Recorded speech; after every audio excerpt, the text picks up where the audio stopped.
After that last episode of Solo Yapping, I've gotta come here and face all of you guys, look you guys in the eye and tell you that that episode that just dropped, episode 9, that shit was straight heat. That shit was straight fire. They came back with the fire like we expected them to do.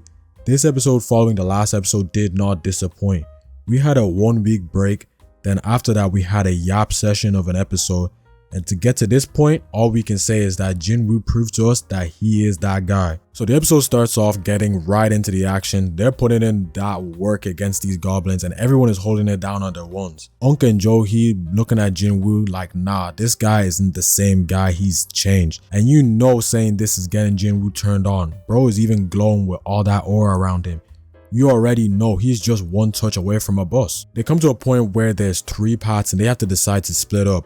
But before splitting up, Kang gives Jinwoo that dirty look, and at this point I knew we were about to get one devious episode. With this preview match face off, you already know that it's gonna be everything on the line when they meet up next. Somebody is going to die. At one of the parts we see Unk and this guy both discussing and they're taking on the goblins, and he's talking about how he's gonna apologize to Jinwoo for holding him in the first episode. That shit almost brought a tear to my eye as he was speaking, but you already know how anime is. The second that you get in your feels with a character, the script writers are already about to delete that guy from the cast very soon. In the other tunnel, Kang is with the 3 prisoners and we get to find out that the old head from the last episode was trying to cut a deal with Kang so he could kill those prisoners in the dungeon. He wasn't happy that those guys would be soon set free and still have their hunter's license, and that his daughter that they caused to self-delete would still remain dead. This boy Kang, you know he doesn't play. 1v3 packed up those guys. Not even quick deaths, he tortured those guys. You can tell he had some anger that he needed to release. He's definitely seen all the troll comments of people saying that he's a Walmart looking Megumi. In the middle of him strangling this guy's neck like a Simpsons episode, he looks and he sees Unk and this guy walk in. Unfortunately for these boys, their death got off screen and all we got to hear was a scream. Jinwoo pulls up to see Mr. Kim and the other guy laying there dead. I know some people are going to be wondering why am I not calling him by his name. Well, first of all, these Korean names actually do not stick to my brain. And second, not only I don't care about him, but so do these guys. They gave his death like a 5-frame acknowledgement and then they went straight to heal Mr. Kim. That's either some straight hater shit or he's just not relevant one bit to the story. Gun to the back of your head, you got 5 seconds to comment down this guy's name. See, you can't do it. You're dead. Unk gets the slightest bit of healing just for him to give off a final apology to Jinwoo before passing out and dying. You already know. One more thing and this boy Jinwoo is about to crash out. Kang was trying to get that sly kill and take out the healer, which is woke, but Jinwoo's lightning reflexes says not on my watch. Just when we think that we're about to get the fight that we wanted, OG pulls up and says that he'll take him on instead. He gets that testosterone boost and that Viagra pill off Jo-hee, which is probably the most relevant thing that she's done in the past 9 episodes, and they get straight at it. You gotta give OG his credit cause he was low-key keeping up with Kang, but he's gotta remember his age.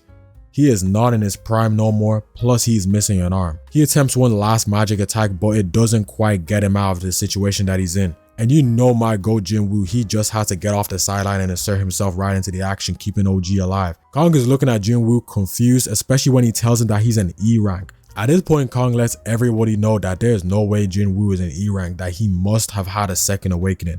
It's also at this point that Kang realizes that Jinwoo is the same guy that he met at the hospital and they read his score as a 10. But we get to find out something very interesting about Kang at this point. He turned down the 3 billion offer that he was given to kill those guys, and he said that he'd just do it out of his own enjoyment.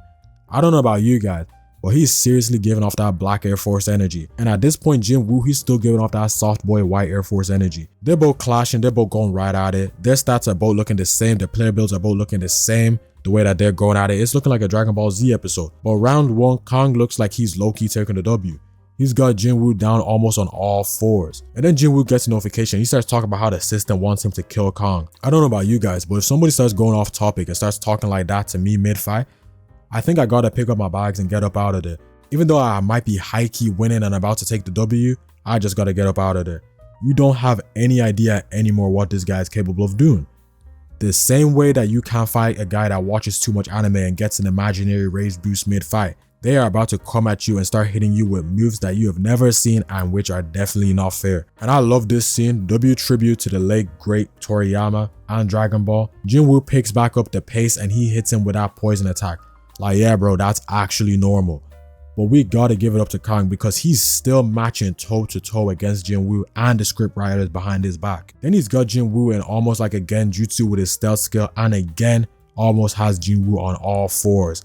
That's 2 rounds going to Kang. And then he tells Joe-hee also to shut the fuck up. I get this guy's the villain in this episode, but thank you because somebody's gotta say it. But in Jinwoo's corner, he hits the full recovery, and at this point, Kang gotta be mad confused. He's literally coming like the Avatar master of all elements. He's literally doing everything, and on top of that, he starts off the 3rd round in straight takeover mode and puts him in a triangle circle, and unfortunately for Kang, he gets killed off just like that. With that little dialogue we get before Kang dies, you can tell that they're seriously foreshadowing Jinwoo becoming more and more darker as the story progresses. Bro even puts his hood up because he knows that he's gone rogue. That fight between him and the dungeon boss gets off screen, but we already know that fight must have been light work for Jinwoo. Then we step out of the dungeon and then we find out that the word has already been spread that Kang has been low-key killing in secret, because the guy that came with the deal to Kang, he went to go and expose it and then bring it to the police what's been going on. So at this point, they've gotta ask which of them were the ones that killed Kang in the dungeon. And Jinwoo gets covered by OG that it was him, keeping Jinwoo's second awakening still as a secret. Then the episode ends off with Joe-hee asking Jinwoo if he remembers about the crystal from the first episode. This was a W episode, W fights. We got 3 episodes left this season, so I'm still expecting one last big thing to come up. We also got rumors, I think, that we are confirmed for a 2nd season this year, so we already in good. And also Invincible is coming out next week, so all I can say is God is good.